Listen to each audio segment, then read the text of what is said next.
За манай салбар хурлаанд энэхүү форумын хүндэт зочноор өргөдөж ирсэн Улсын хурлын гишүүн хууль зүйн шинжилгээ ухааны доктор Гүнтэй Жанцсан багш маань бас хүрэлцэн ирж суусан байгаа. За тэгээд бас Гүнтэй Жанцсан гишүүний хувьд ахаад илүү тодорхой асуудлууд ярих учраас энэчээс хандаа хэлэх оролцохыг бол дэмжиж бас танаас хичээнгүйлэн хүсэж урьж байна. Тэгэхээр энэ төсөл харьцуулсан ийм заалт байгаа юм. Харахад бол одоо 37-8 зүйл өөрчлөлт орсон юм шиг. Үүний хэрэг дээрээ болохоор нөгөө нэг үг солигдохоор энэ тэнд байгаа нөгөө үгүүд дээр очиод орчод байгаа байхгүй юу? Яг үнэн хэрэг үндсэндээ бол нэг 5-6 асуудал л одоо өөрчлөлт орсон. Нэг нь тэр Монгол улсын их хурл нийтийн ашиг сонирхлыг хөндсөн тодорхой асуудлаар хянан шалгах төр хороо байгуулж болно. Улсын их хурлын нийт гишүүний 4/1-ээс доошгүй нь болон улсын их хурл дахь нам хэвслийн бүлэг уг хороог байгуулах тухай саналыг албан ёсоор тавьбал улсын их хурл дахь олон цөөнхийн бүлгийн тэгш төлөөлөлтөөр улсын их хурлын дарга төр хороо байгуулна. За хянан шалгах төр хороог байгуулах ажиллах журмыг хуулиар тогтооно гэсэн ийм одоо нэмэлт байгаа юм. Нэмэлтийн төсөл. За энэ дээр бол одоо байгууллагуудаас ирсэн санал бол энэ ер нь нэг онц бүрэн ирэхэд комиссархуу юм дуулдаад байна. Ямар аимшигтэй юм бэ гэдээ ингэж байгаамаа. За манай энэ судлаачид одоо тэрийг бол одоо нэлээд тайлбарлаж ярих байна. За АПУ буюу олон улсын парламентын холбооны зөвлөмжийн дотор бол дэлхийн 90 гаруй улсын парламентын одоо судалгаа хийхэд 76 одоо улс нь ийм одоо хороо байгуулах тухай мөрдийн шалгах хороо одоо нэгсэн доо. Гэрч дуудах, мэдүүлэг авах, эрх бүхий энэ төр гэсэн үг байсан. Тэрийн цөмийн зөөлрүүлээд хянан шалгах төр хороо байгуулах. Тэгэхээр энд бол одоо гарцаагүй том албан тушаалтнууд улсын ерөнхий прокурор, шүүхийн ерөнхий шүүгч, шүүхийн ерөнхий зөвлөлийн дарга, үндсэн хууль одоо юу гэдгийг ерөнхий сайд, ерөнхийлөгч энэ төрийг дуудах хэрэгтэй нэг ийм байгууллага тамгын газрын даргын ч болсон нэг ийм одоо хороо байвал бусад улсын парламентын жишг дотор байдаг учраас энийг оруулж ярьж байгаамаа. Тэгээд судлаачид дахиад харин их хурлын дарга захирамжаар байгуулна гэдэг нь бол байхгүй юм шиг байна. Парламентын тогтоол гарч иж тийм үү их хурлын тогтоолоор одоо хэрвээ байгуулахтаар болохгүй бол нөгөө их хурлын даргын чинь юм л бол одоо нөгөө нэг бүлэг нь 8 хүнтэй бүлэг байсыг айл төр хороо байгуулна гэж ингээл юм болгон дээр бижигнүүлээд ивэл бас одоо бид ч бүхэн амьд юуг тал талаас нь бодох хэрэгтэй шүү дээ. Ийм зүйл байгаамаа гэдгийг зүгээр хэлчихье. Нарийн үндслүүдийг бол ингээд дараа нь бол танилцуулганууд гадаад орны харьцуулсан судалгаанууд энэ төр гараад ирэхээр яригдах байна. За энэ ямар хаанаас гарч ирсэн гэхээр засгийн газрын дэргэд байгуулагдсан 15 хүний бүрэлдэхүүнтэй эрдэмтэн судлаачдын ажлыг эс гэж гарсан. Хараад тус. Тэр одоо оруулж ирсэн ийм зүйл байгаамаа. Ихэнх нь бол. За хоёр дахь нь бол төрийн жинхэнэ албан 46 дугаар зүйл байгаа. Төрийн жинхэнэ албан мэрэгсэн доктортай байх шатланд дэвших зарчимд үндэслэх бөгөөд түүний хэрэгжилтэнд төрийн албаны төв байгуулах хяналт тавина гэж. За ийм заалт бол орж байгаа. Төрийн албан хаагчийг улс төрийн шалтгаанаар ядуурлан гадуурхах, сонгуулийн үр дүнгээр болон хууль зааснаас бусад үндслэлээр төрийн албанаас халах чөлөөлөхийг хориглоно. За энэ заалтууд бол одоо зөвлөдөх санал асуулгаар их өндөр хувьтай дэмжигдсэн. Сонгууль болгоны дараа одоо дуугаараа өөрчлөгддөг. Ингэснээр Монгол төрийн бодлогын залгам чанар алдагддаг. Өнгөрсөн 4 жилд нэг яамд нэг асуудлыг хариуцсан голлох мэрэгжилтэн 4 удаа солигдоод тэгээд 5 дахь нь өнгөрсөн намар ирээд тэгээд одоо юу ч байхгүй шүү. Энэ чинь Монголын төрийн бодлого ерөөсөө алга болсон гэж харуул. Чи салбартаад бодлогоо барьж явах хэрэгтэй шүү дээ. Гэтэл байхгүй. За чадваргүй хүмүүс тэгээ цуглуулад дархалчлаа гэдэг юм энэ дээр их яригдгийг. Тэгэхээр шатлан дэвшигч зарчимд мэрит тогтцоон шилжнэ гэдгийг бол үндсэн хуулиндаа хийж өгөө. Энийг бол төрийн албаны хуулиар зохицуулж болох юмыг заавал одоо энд хийгээд байхдаа яах юм бэ гэж. Ингэхгүй бол гарч ирсэн одоо аль нэг нам олон холоод гарч ирээд дараагаар нь их хурд хамгийн анхны хуулийн өөрчлөлт нь төрийн албаны хуулийн өөрчлөлт. Төр орлон гүйцэтгэгчдэг заалт оруулаад тэгээд болж суулцдаг баг.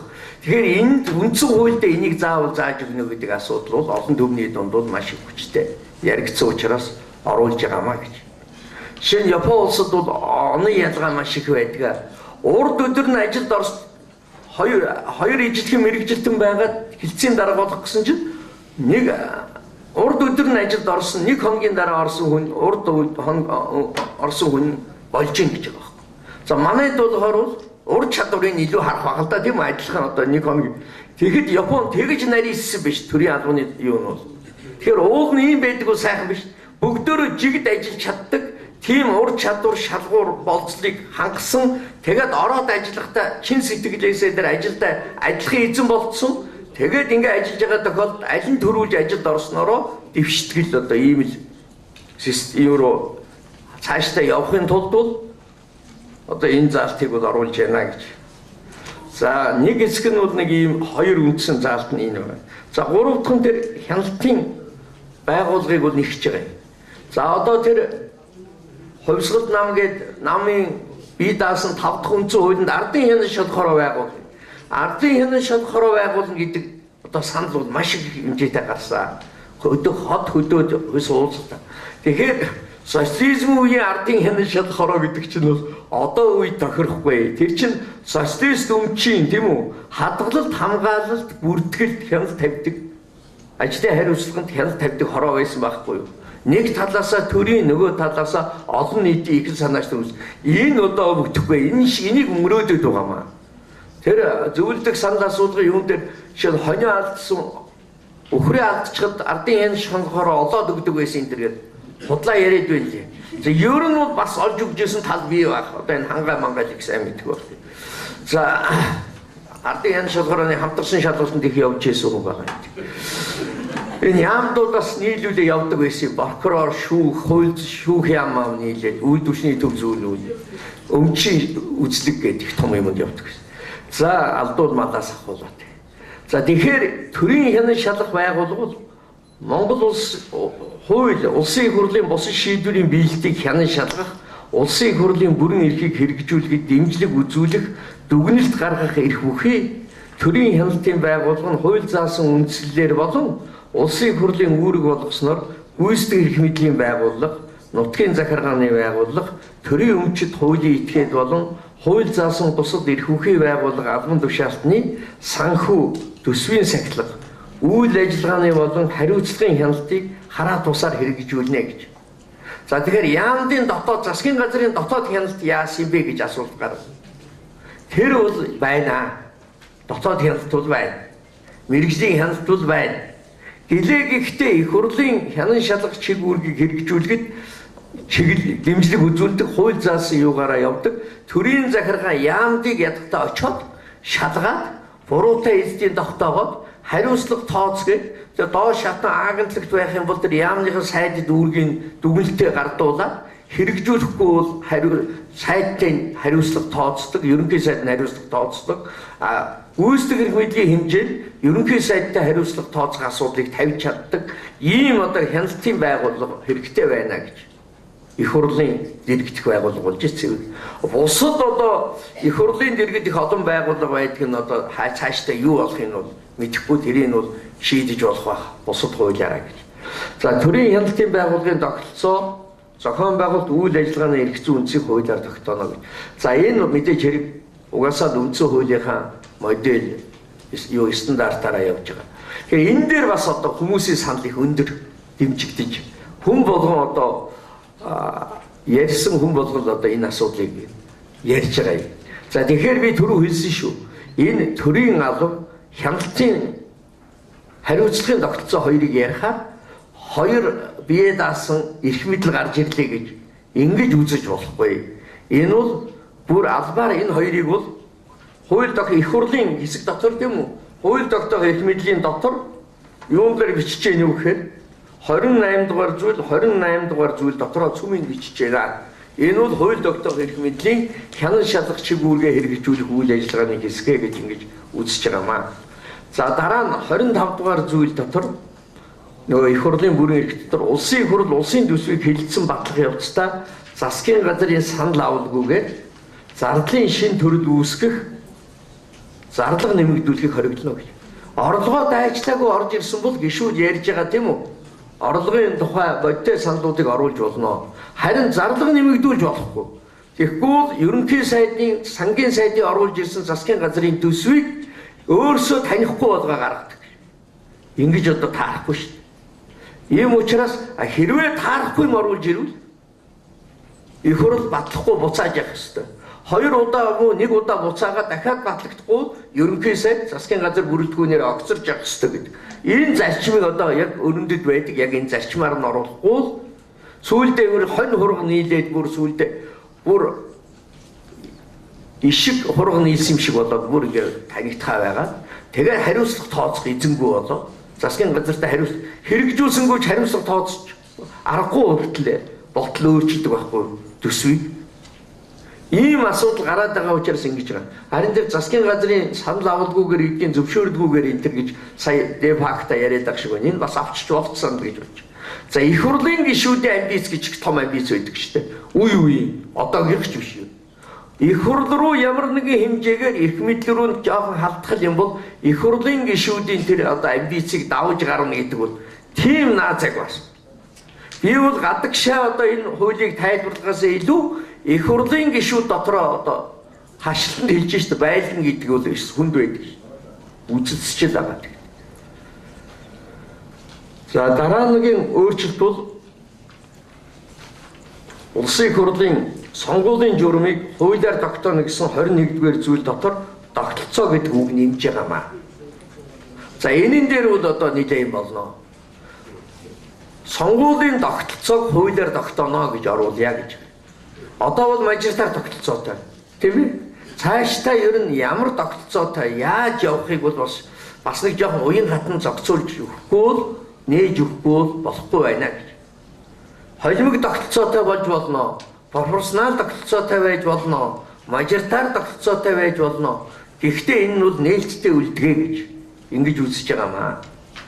За холимог тогтолцоод бол хүмүүс мэдээж дургүй байна. Ард түмний одоо дургүй хүмүүсийг намын нэрээр намын жагсаалтаар оруулаад ирж байгаа. Тэгээ одоо бид ард түмэн сонгохгүй хүмүүсийг оруулаад ирж байгаа. Хаалгаар хөөгөөд гаргахад тооноор ороод ирж байгаа маа гэдэг шүүмжлээ. Гэтэл энэ мажор тэгээд тэгвэл мажоритар тогтолцоо авъя гэд мажоритар тогтолцоо авч. Тэгэхээр энэ 76 жижиг тойрог болсноороо Монгол улсын төсвийг бодлогыг 76 тийш нь чангаадаг. Тэгээ мөнгөний хүчин зүйл маш их ордог. Тэгээ дээр нь бол одоо популизм хийх суур болж байна гэдэг. Тэгээ төрийн бодлогыг зэгцтэй авч явахд саад учруулж байна. Чи альва юм сайн муу хоёр талтай биш үү? Тэгэхдээ ямар ч байсан тогтцоо гэдэг үгийг бол оруулж өгөө гэдэг юм орж иж байгаа. Энэ бол ард түмний хэлцүүлгэн дотор бол их одоо бас их маргаан тарих зүйлээ. Гэтэ бид бол одоо юунаас болж явахгүй гэж. За найруулга энэ нэмэлт өөрчлөлт нь бол ийм л одоо 3-4 зүйл байна. За бус нь бол найруулгын шинжтэй зүйлүүд. Тухайлбал одоо яг найруулга мөртөө хассан юм шиг мөртөө найруулга гэж үзэхэд хэцүү л дээ. Ерөнхийлөгч хоёр дараах тохиолдолд улсын их хурлыг тараах шийдвэр гаргана гэж. Улсын их хурл болон эрхээ хэрэгжүүлэх, улсын их хурл бүрэн эрхээ хэрэгжүүлэх боломжгүй гэж нийт гишүүний 3/2-оос доошгүй нь үзсэн гэдэг нь хуучин байсан заа. За хоёрт нь улсын их хурлын анхдугаар чуулган хуралцсанаас хойш 30 хоног эсвэл ерөнхий сайдын бүрэн эрх дуусгар болсноос хойш 21 хоногийн дотор ерөнхий сайдыг томилох асуудлыг хэлцэн шийдвэрлэж чадаагүй ийхүү тарах шийдвэр гаргасан бол шин сонгогдсон гишүүдэд тангараг өргөтөл улсын их хурл бүрэн эрхээ эдэлнэ гэдэг. За энэ заалт бол одоо их хурл тарах заалт болж байгаамаа. За энийг бол одоо 92 оны үндсэн хууль хэлэлцэж байхад 91 онд бол их хурл тарах механизмуудыг нэг бичээдэх гээд мань яг завсраар нь бичижсэн. Төсөв баталж чадаагүй их хурл тарна хугацаанд нэг. Тэгвэл Монгол ганцхан тангимтай Монголын парламент хэврэг болчихно гэд энийг болио гэд ердөө ганцхан заалт орсон. Тэгэхээр Монгол улсын их хурл бол хизээч тардгүй их хурл болгосон гэдэг шүүмжил байгаа байхгүй юу. Тийм учраас тэр дордуулсан 7 өөрчлөлтийн нэг нь 45 хоног анх сонгуул явагдсанаас хойш 45 хоногийн дотор ерөнхий сайдыг томилж чадаагүй бол их хурл тараана гэдэг зүйлийг бол оруулсан. Энийг бол дэвшилтэй зүйл гэж судлаачид үздэг. Дэвшилтэй зүйл. Тэгээ энийг наашруулаад 30 хоног анхных дээр. Завсарт нь огцруулсан тохиолдолд 72 цагийн дотор ерөнхий сайдыг томилно. Тэгээд томилж чадахгүй байх юм бол хугацаа өгөөд 21 хоног дотор олонхийг бүрдүүлж одоо томилж чадаагүй их хурл одоо баяртай болохоос аргагүй гэдэг ийм хатууруулсан заалт оруулж байгаа нь их хурлын хариуцлагыг нэмэгдүүлж байгаамаа гэж. Мэдээж 1992 оныхоо үндсэн хуулийн ач холбогдол ардсан дэглэм хүний эрх цаашлаад бүр тусгаар тогтнолын баталгааг хангаж байгаа гэдэг тэр зүйлийг бол бид ерөөсөө үгүйсэхгүй байгаа. Гэхдээ сүүлийн 3-4 жил бол үндсэн хуульд нэмэлт өөрчлөлт оруулах асуудал нэлээд яригдж байгаа. Тэгээ энэтэй холбоотойгоор одоо өнгөрсөн оны улсын хурлын сонгуулиар олон улсын намын мөрийн хөтөлбөрт ороод засгийн газрын үйл ажиллагааны хөтөлбөрт орсончлан энэ үндсэн хуульд нэмэлт өөрчлөлт оруулах процесс ингээд явж байгаамаа. Тэгээд дэлгэрэнгүй бас танилцуулга явсан учраас шууд асуулт руугаа орё гэж бодож байна. За та бүхэн төсөл тараагдсан. Энэ төслийн өмнө бол нэг зөвлөмжийн төсөл байж байгаа. Үндсэн хуульд нэмэлт өөрчлөлт оруулах төслийн төсөлтэй холбоотойгоор зөвлөмж. Энэ ямар учиртай зөвлөмж юм бэ гэхээр Монголын хуульчдын холбооны хууль зүйн шинжилгээ боловсролыг дэмжих хорооноос 5 сарын 31-нд 6 сарын 8-нд 2 удаа хилцүүлэг хийгээд энд бол хорооны гишүүдээс гадна үндсэн хууль судлаачид хуульчдыг оролцуулаад одоогийн төсөл дээр одоо дэмжихээр ямар заалтууд байгаа юм. За бас цаашаа эргэж харахаар ямар зүйлүүд байгаа юм бэ гэдгээр санал солилцсны үндсэн дээр гарч ирсэн ийм зөвлөмжийн төсөл байгаа юм. Тэгээд энэ зөвлөмж маань энэ төслийн агуулгыг ерөнхийд нь бүгд нь багтаасан ийм байгаа. Тэгээд нэгэнд улсын хурлын тогтоолоор ард нийтийн дунд төслийг нээлттэй хилцүүлэх ийм ажиллагаа хийсэн учраас энэ дээр үндсэн хууль судлаачид, мэргэжлийн хуульчид маань бас тодорхой байр суурь илэрхийлж оролцох нь бол зүйтэй болов гэж үзэж байгаамаа. За тэгээд эхлээд бол хилцүүлэгч нараас тус бүртэн тодорхой энэ төслийн агуулгатай холбоотой асуултууд тавья. Тэгж дуусны дараагаар бас заалнаас цаг хязгаартай учраас цөөн тооны хүмүүсээс санал авч асуултад хариулах юм боломжийг гаргая гэж бодож байна. За эхнийх нь зүйл маань Монгол улс бол 2000 онд үндсэн хуульд нэмэлт өөрчлөлт оруулсан. За энэ бол одоо би судлаачийн хувьд энэ 7 өөрчлөлтийн 3 нь бол зөв болсон гэж боддیں۔ Гэхдээ 4 нь бол асуудал үүсгэж байгаа. Тэгээ ерөнхийдөө дордохын 7 өөрчлөлт гэдэг ийм одоо хочтой гэх юм уу болцсон. Тэгээ энэ бол маш богино хугацаанд хийгдсэн асуудлаа шийдвэрлэхийг зорьсон боловч бас хангалттай тал талаас нь хилцээгүйгээс үүдэж бас алдаа гарсан болов гэж үзээд Монгол Улсын их хурл бол 2010 онд үндсэн хуульд нэмэлт өөрчлөлт оруулах журмын тухай хуулийг баталсан. Тэгэхээр одоогийн энэ хуулийн дагуу үндсэн хуульд оруулж байгаа альва нэмэлт өөрчлөлт явах ёстой. Тэгэхээр доктор Бэм жаргалаас энэ нэмэлт өөрчлөлт оруулах журмын тухай хуульд байгаа ард түмний оролцоог хангах бодиттой ил тод байх зэрэг шаардлагуудыг одоо хүртэл явж байгаа процесс хэр хангаж байна вэ гэдэг дээр байр суурийг хэлээч гэж хүсэж байна. Мэдээж нэг зүйлийг тодруулах хэрэгтэй байх. Энэ бидний илэрхийлж байгаа байр суурь бол цэвэр бидний судлаачийн хувьд илэрхийлж байгаа байр суурь гэдгийг би хэлээд тодорхой хүсэж байна. За мэдээж хэрэг бидний хувьд бол хамгийн их анхаарал татж байгаа асуудал бол иргэн бүрийн, хүн бүрийн оролцоо чухал нэг зүйл бол үндсэн хуулийн асуудал. Тэгэхээр мэдээж сая мөх сайхан доктор тоглоо 2000 онд биднэрт ямар ч байсан нэмэлт өөрчлөлт орчихсон. Бүр тодруулах юм бол 1999 оны нэмэлт өөрчлөлтийг түрүүний ярилцлагын мэдээж чадсан багш маань бас дурдлаа. Өөрөөр хэлэх юм бол одоогийн энэ шинэ үндсэн хуулийн маань хувьд бол үндсэндээ нэмэлт өөрчлөлт оруулах гэдэг энэ асуудлууд бол процедурын хувьд бол биднэрт ямар ч байсан туршлагууд бол байгаад. За би агуулгын хувьд нь шууд тодруулахаас зайлсхийгээ процедур талаас нь илүү харахыг хичээж байна л да. За 2010 оны үндсэн хууль нэмэлт өөрчлөлт оруулах журмын тухай хууль гэдэг юм хууль байж байгаа. Энэ хуулийн маань бүр тодруулах юм бол 5-1 гэдэг энэ заалт бол үндсэн хуулийн нэмэлт өөрчлөлт оруулах аливаа асуудал нээлттэй ил тод байх гэдэг энэ зарчмыг баримтлана гэдээ тодорхой заажсан шүү дээ. Тэгэхээр энэ явж байгаа процессуудыг ингээ хараад зөвхөн судлаачийн хувьд ингээ харж байхад бол нэг ийм зүйл тодорхой байгаа. Өнгөрсөн 2 сард батлагдсан зөвлөдөг саналсуулгын тухай хууль гэдэг энэ хуулийг та бүхэн сайн мэдж байгаа. Тэгэхээр энэ хуулинд одоо та зэрэгцээд энэ сая бид бүхний дурдаад байгаа 2010 оны үндсэн хуулийн нэмэлт өөрчлөлт оруулах журмын тухай хууль өөрчлөлт орсон байж. Тэгэхээр энд ямар заалт орчихсон юм бэ гэхэд зөвлөдөг санал асуулгын тухай энэ хуулийн дагуу явуулсан зөвлөдөг санал асуулгаас гарсан зөвлөмжийн дагуу ажлын хэсэг заавал байгуулагдах гэдэг ийм заалт байна. Тэгэхээр мэдээж хэрэг зөвлөдөг санал асуулгын дагуу санал гарсны дагуу заавал байгуулагдсан ажлын хэсгээс ажлын энэ төсөл боловсруулж байгаа гэж бид бүхэн ойлгож байна. Гэхдээ яг энэ процедур талаас нь аваад харах юм бол зарим нэг талаараа 2000 оны өөрчлөлтөө бас төстэй юм шиг харагдаад байна. За би эхлээд нэг зүйлийг тодруулах. Нэрний хувьд үндсэн хуулинд нэмэлт өөрчлөлт оруулахын журмын тухай хуульд бол хуулийн хэлбэртэй байхаар заасан шүү дээ. За та бүхэн санаж байгаа байх 1999 оны нэмэлт өөрчлөлттэй холбоотойгоор үндсэн хуулийн хэсэг иргэд мэдээлэл гаргаад ингээд нэг өдрийн дараагаар буюу процессын алдаа гаргасан нь үндсэн хуулийн зөрчил байна гэдэг ингээд үндсэн хуулийн цэцгийн шийдвэр гараад хүчин төгөлдөр бус болчихсон. За 2000 оны хувьд бол энэ маань нөгөө процессын алдаануудын засаад нэмэлт өөрчлөлт орчихсон. Ингэхдээ бас сайтар анзааруул бүгд хуульчид учраас мэдж байгаа. Улсын их хурлын аливаа шийдвэрийн хэлбэр бол нэг бол тогтоол, нэг бол хууль байдаг. Одоогийн энэ төслөөр бол энэ хоёрын алинд нь ч биш юм шиг нэг ийм нэртэй. Өөрөөр хэлбэл хуулийн төсөл биш, үндсэн хуульд нэмэлт өөрчлөлт гэдэг ийм нэртэйгээр явж байгаа.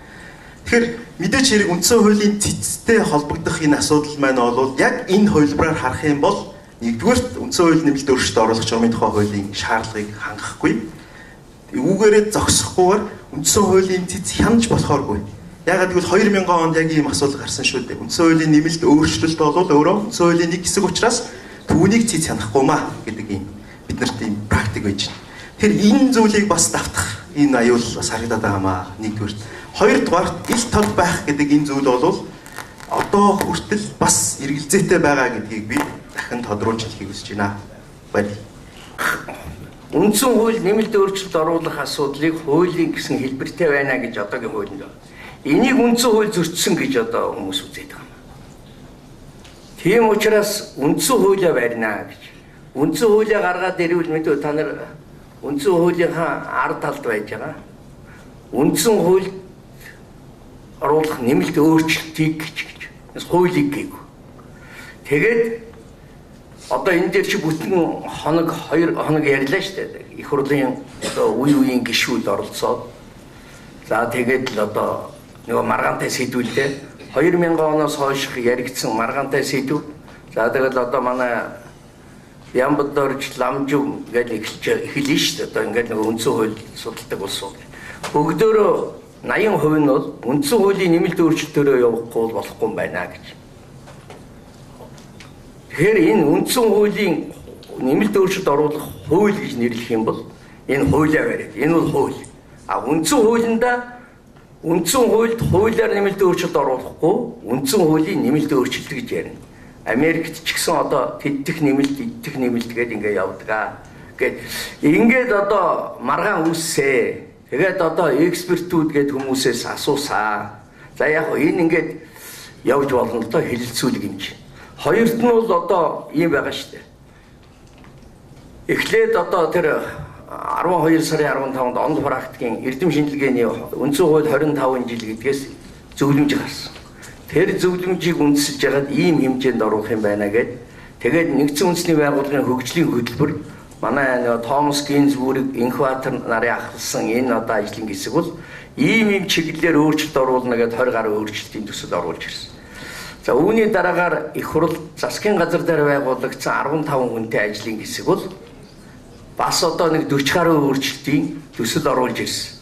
Тэгээ энийг оруулж ирэхдээ 3000 гаруй иргэдээс социологийн судалгааны анкет судалгаа аваад тэгээд дээр нь бол 21 аймаг нийслэлийн 9 дүүргийн 4-т нь очсон байлээ. 5-т нь ч уулзаад. хэсэгчсэн уулзтууд хийгээд тэндээс тодорж гарч ирсэн асуудал гээд ингээ орж ирээд тэгээ энээс нь аваад бидний одоо ганцхан ололттой ганц л тал байна. Би бол ингэж л бодож байгаа. Яагаад тэгэхээр хүрээгээ тогтоож явж чадсан. Тэрнээс биш шинэ үндсэн хууль хийн. Шинэ үндсэн хууль хийн гэж. За нэг хэсэг нь болгоод хэрэг үндсэн хуульд өөрчлөлт оруулах шаардлагагүй гэдэг. За шинэ үндсэн хууль хийн гэдэг нь бол нэг хэсэг нь шинжилсэн найруулга хийн. За энэ нь болоор юу хэлж байгааг нөгөө түрүүний ерөнхийлөгчийн засаглалтай болно. Нөгөөх нь хоёр засаглалтай бид бол дөрвтэй өөрчлөлт үндсээр нь хийсэн өөрчлөлт хүлээж байна гэдэг ингэ. Тэгээ бид ямар ч байсан энэ олон сарын хугацаанд одоо хэрэлдэгч вэ, хилцдэгч вэ гэдэг шиг тал талаас нь ярьсаар хагаад хууль эрхийн хүрээнд хашаад нэг тодорхой хэмжээнд л өөрчлөлтийг хийн шүү гэдэг ийм одоо үндсэн суур асуудал руу орохгүй арга ясныхаа системийг эвдэхгүй гарцаагүй одоо тодтогдох ёстой нэг хэдхэн асуудал руу орно гэж. За энэ дотроос явж байгаад бас зарим нь одоо хасагдаад шинэ асуудлуудыг бол аль болохоор нэмж оруулмааргүй. Гарцаагүй одоо чухал бодиттой ганц нэг асуудал орж ирэх байх. Гэхдээ олон төмөн үерийн ус шиг асар нэг олон асуудлууд оруулаад ирвэл тэрийг яах вэ гэдэг бол энэ ажлын хэсэг дээр бол нэлээ яриа бол. 3 одоо ажлын хэсэг байгаа. Том ажлын хэсэг, 3 ажлын хэсэг, дотроо дид хэсгүүд бол байгаа гэж. Би энэ хуульчтаас бол олон хүн одоо манай дид ажлын хэсэгт орох байх. За манай их хурлын тамгын газар хуульчид, сургагч багш нар болно. Тэгээд орон нутагт очиод энэ үндсэн хуулийн суур ойлголтууд тэгээд дээр нь бол одоо энэ үндсэн хууль нэмэлт өөрчлөлтийн төслөөр одоо сургалтууд зохион байгуулаад тэднээс сумдууд руу яв. Ингээд одоо тал талд одоо хилцүүлгүүд хийгээд төрийн байгууллагууд бол чиглэлээрээ хилцээд ирүүлнэ. Олон нийтийн байгууллага намууд бол чиглэлээрээ хилцээд ирүүлнэ. 17 улс төрийн намын дарга оролцсон хурал хийсэн биднээс. Яг одоо ажлын хэсэг дотор бас нэг одоо бэлтгэл хангах ажлын хэсэг гэдэг чинь түрүүчийн миний ажил. Би ч 3 дахь ажлын хэсэг дээрээ тууж явсан ба. Тэр ажлын хэсэгт бол улс төрийн 7 намын дарга орсон. Гэх мэтлэнгээр ингээд парламент суудалтай бүх намын төлөөллүүд оролцоод тэгээд яг 2-2-ороо ингээд явж байгаамаа. Тэгээд одоо олон даваа байна шүү дээ. Тэгэхээр 7 хэмжид нэг огтон, 8 хэмжид нэг огтон гэдэг шиг одоо бол нэг 4 дээр нь яваа мó, 5 дээр нь яваа мó. Тэгээд дараагийн одоо шатнуудад ингээд үргэлжлээд явах юмаа гэдгийг та бүхэндээ хэлчихье. Тэгээд ингэж байгаа. Тэр олон нийтэд төсөл боловсруулж эхлэхэд бол шүү дээ олон нийтэд хэлэх арга байхгүй. Яаж боловсруулах нь мэдэхгүй байгаа учраас юм жаргалаа. Яг одоо шүү дээ. Яг одоо ингээд нэг одоо бол хэлцүүлгийн төсөл тийм үү? Одоо энэс эхлээд туж явна. Өмнөх ч гэсэн тэр зөвлөдөг санал асуулгаар сэдвүүд гараад бас олон нийтэд нээлттэй хэлцүүлээд юугаа яагаад явсан шүү дээ. Тэгээд дараагийн шатанд нь бол одоо жишээ нь өргөн барихад бол олон нийтэд мэдээлнэ. За үүний дараагаар нэгдүгээр хэлцүүлэг болно да тийм. Нэгдүгээр хэлцүүлэг өөр асуудал хэлцэхгүй хэлцэн гэж байна шүү дээ. Тэр чинь шууд дамжигдана. Тэрний дараа ажлын хэсэг гарахаараа бас ямар юмнууд хийв гэдгийг бас завсарт нь санал авах ёстой. Тийм ээ, нэгээс хоёрын хооронд. Ингээд гаран гартлаа олон нийтийн санаа бодлол одоо нээлттэй ил тод байх. Ийм л одоо үүрэгтэй. Тэгээ тэрийг яаж хангах схем боловсруулж байна. За энэ одоо дараалал схем дотор та нарын саналууд мэдв. Үндсэн хуулийн эрх зүйчдийн тодорхой саналууд бас одоо яг хэрэгтэй байна. Одоо бас биднээс чи ингээ бүх юма график схемчлээ шүү дээ. Тэрэн дотор яаж олон нийтийн оролцоог хангах вэ? Яаж нээлттэй ил тод байх вэ? Энэ болгоныг ингээ хангаа явах хэрэгтэй маа гэж. Хариуцлахгүй байдал газар авсан. Энийг бол бас шийдвэрлэх алхмууд хийгдэж байгаа. За энэний нэг нь бол төрийн хяналтын байгууллага гэж байгууллагыг байгуулахаар ийм төсөлд бол заалт орсон байж байгаа. Энэ байгууллага бол төсөлд бичснээр хууль заасан үндслээр бол улсын хурлын үүрэг болгосноор гүйцэтгэх эрх мэдлийн байгууллага, нутгийн захиргааны байгууллага, төрийн өмчт хуулийн этгээд болгон хууль заасан бусад эрх бүхий байгууллага албан тушаалтны санхүү төсвийн сахилга үйл ажиллагааны болон хариуцлагын хяналтыг хараа тусаар хэрэгжүүлнэ гэж. За энэ дээр бол судлаачид бас хуульчид улсын хурлын гишүүд ингээ байр суурьа илэрхийлээд явж байгаа. Тэр энэ маань яг ямар мөн чанартай байгууллага юм бэ гэдгийг бас ярилцах хэрэгтэй байна. Энэ яг тэр омбудсмен юм уу? Омбудсмен гэдэг одоо хойд Европын улсууд байдаг. Энэ бол гэхдээ маш тодорхой хязгаарлагдмал хэрэгтэй. Гэхдээ төслийг харахаар бол хууль заасан аливаа байгууллага албан тушаалтны үйл ажиллагааны бол хариуцлагын хяналтыг тавина гэдэг. Тэгэхээр энд бол хяналт гэдэг үг маань контрол юм уу, чек юм уу, оверсайт юм уу одоо маш их агуулгын монгол хэлэнд багтаадаг. Тэгээ энэ нь бол одоо түрүүчийн ярилцлага дээр гарч ирсэн жишээлбэл хариуцлага алдсан хүмүүст хариуцлага тооцдог тийм институт болох юм уу? Тэгвэл энэ өөрөө шүүхийн эрх мэдэл рүү орох уу? За эсвэл одоо мөрдөн шалгах ажиллагаа явуулах юм уу? Тэгэхээр энэ мэт зүйлүүд бол бас тодорхойгүй байгаа. Тэгээд энэ дээр одоо зарим улсын хурлын гишүүд бол Тайваны загвар гэж хэлж байгаа. Тайваны энэ байгууллага бол маш их эрх мэдэлтэй хууль тогтоох гүйцэтгэх шүүх эрх мэдлээс ингээ авсан байдаг.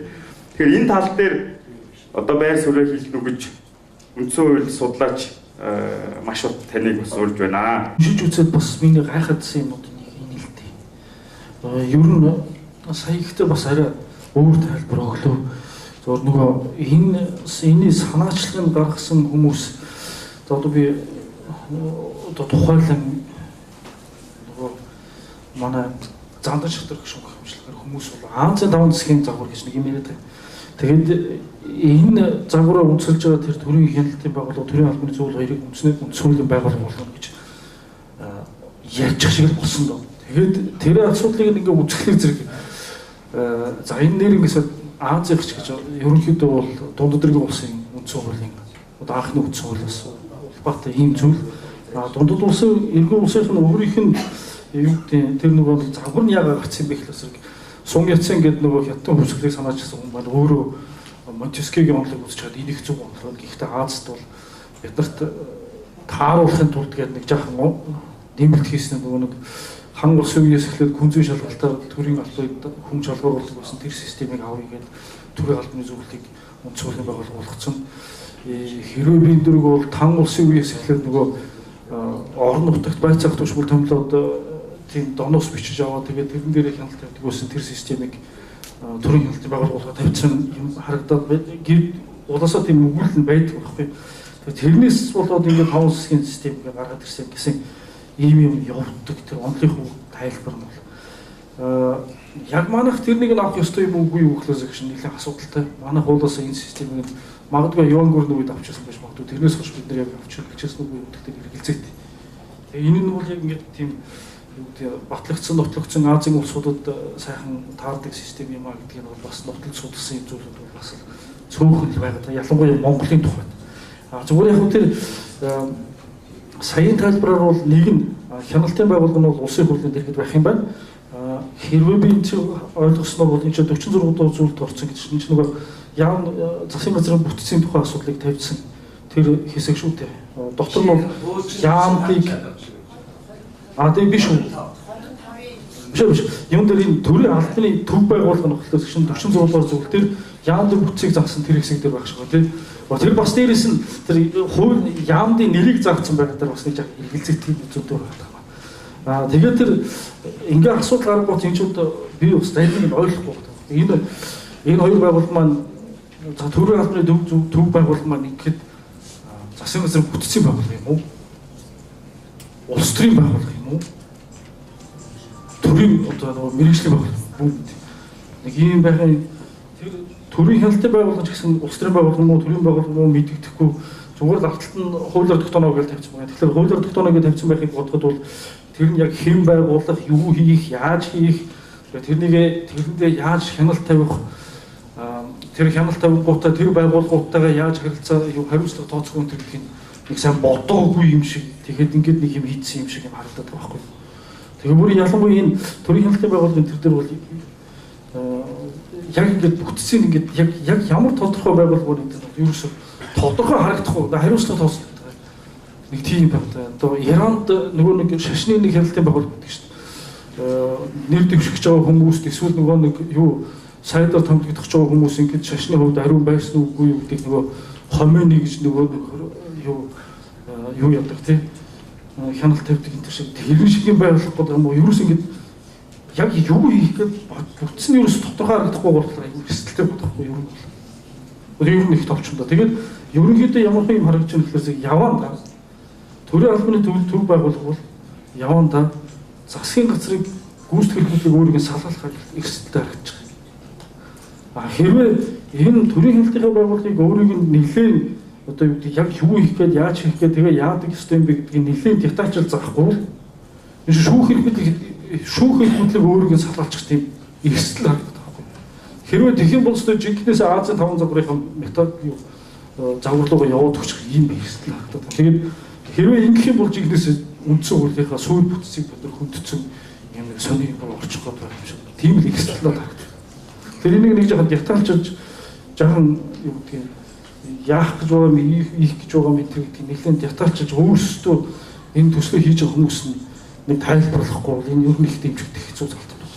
Өмнөх хоёр хилцүүлэг дээр гарсан хуульчид бол консенсусаар ирнэ бол энэ үндсэн хуулийн суур бүтцийг хөндөж байгаа юм байна гэж үзээд журмын хууль нийцээгүй гэсэн ийм зөвлөмж бол явж байгаа гэж дүрдэх. За дараагийн бас нэг чухал зүйл түрүүн хүндэт зочны ярилцлага дээр Гүндэл Жанцан гишүүн маань хэлсэн шүүх эрх мэдлийн бие даасан шүүхийн хараа тус байдал бол маш чухал гэдгийг нэлээд ярилцсан. Энтэй холбоотойгоор тодруулсан зохицуулт бол үндсэн хуулийн 51-ийн 2-т орж байгаа. Энэ маань бол яг одоо бол ерөнхийлөгч шүүхийн ерхий зөвлөлөөс нэрсэн хүнийг татгалздаг байгаа. Уг нь бол томилно гэж бичсэн. За энийг бол батламжлна гэж байгаа нь бол одоо улс төрийн нөлөө орох тэр мэр зүйлээс хэрглэсэн бас хугацаа тавьж байгаа юм зүйлүүд байна. Гэтэ энэний хажуугаар улсын дээд шүүхийн шүүгчдийг томилуулахаар улсын хурал танилцуулж дэмжсэнийг ерөнхийлөгч батламж. Тэгэхээр энэ дээр бол улсын хурал дэмжих үгүй гэдэг дээр санал хураах. Ерөнхийдөө цэцгийн гишүүдийг томилдог шиг тиймэрхүү одоо үйл явц бол энэ ч нэр дэвшээ гараад ирсэн хүмүүс төр явагдахаар. Энийг бол маш олон хуульч нар судлаач нар одоо улсын дээд шүүхийн шүүгчийн хараа тус байдлыг хөндөг юм биш үзээ. Улс төрийн томилгоо явдаг болчихвээ гэсэн ийм болгоомжл бол байгаа учраас зөвлөмжөд орсон. Энэ тал дээр доктор Гангбаатарыг бас тодруулж одоо аль болох богино хугацаанд гол үндэслэл хэлнэ үү гэж хүсэж байна. Үндсэн хуулийн 51-ийн 2-д орсон энэ нэмэлт өөрчлөлтийн санал, оруулах санал ерөнхийдөө одоогийн хүчин төгөлдрүүлж байгаа үндсэн хуулийн 51-ийн 2-оос хэд хэдэн зүйлээр ялгаатай болсон юм. Нэгдүгээр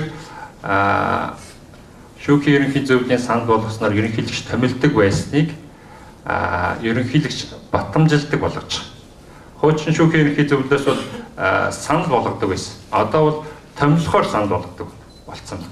Тэгээ батламжлал нь гэдэг нь томилохоос өөрөөр хэлбэл хуучин бол томилохоор санал болгохгүй томилохгүй байж болдог байхгүй. Тайлбар хэлэх алба байхгүй. Энэ яг хэвээр байх нь үгүй. Тэгээ батламжлахгүй байж болох үгүй. Ялгаагүй хуучин шигээ бол бид нар болно гэж хараад байна гэдэг.